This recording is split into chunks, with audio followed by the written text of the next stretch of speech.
to replace lift tape in an EasyRise Cellular shade. Things you'll need: replacement lift tape stops, Restring Needle, flathead screwdriver, scissors, tape, and rubber bands. Replacing all of the tape in your shade is recommended, even when only one piece is broken. Remove the shade from the window and fully compress it. Place a rubber band around each end of the shade to keep the shade compressed during the repair.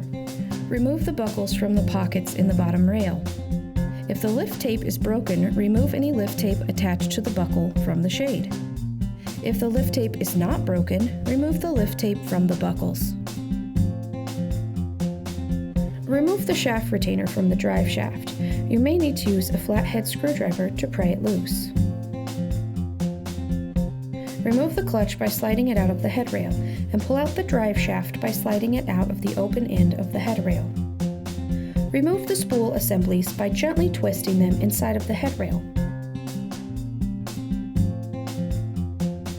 All spool assemblies should be taken out of the headrail, and any lift tape that is attached to them should be removed.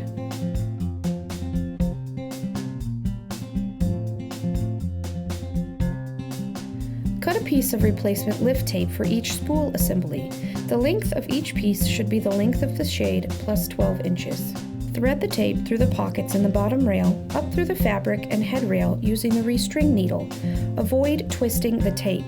This is very important throughout the repair. Rotate the spool so that the slotted tab is at approximately the 1 o'clock position. Thread the tape through the bottom of the spool through the slotted tab. Now push the end of the tape back through the slotted tab, leaving a large loop.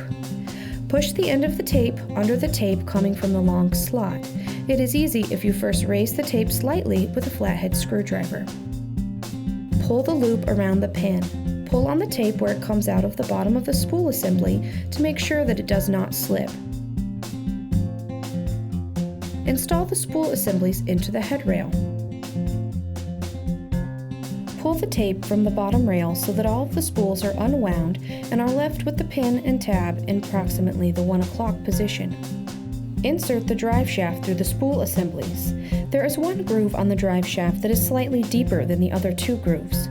Make sure that the deeper groove in the drive shaft lines up with the largest notch on the inside of the spools. Install the clutch assembly onto the drive shaft and reattach the clutch to the headrail. Reattach the shaft retainer to the drive shaft on the clutch side of a spool assembly. Begin threading the tape through the buckles, leaving the extra tape hanging from the bottom.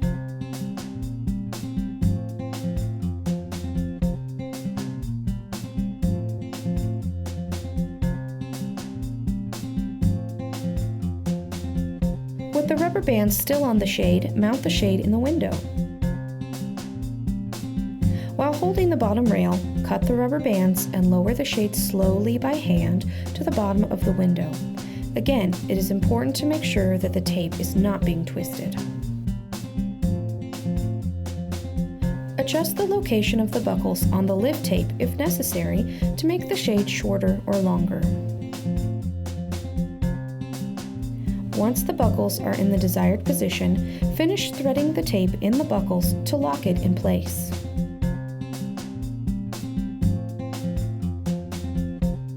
Insert the buckles into the pockets, making sure they are seated tightly.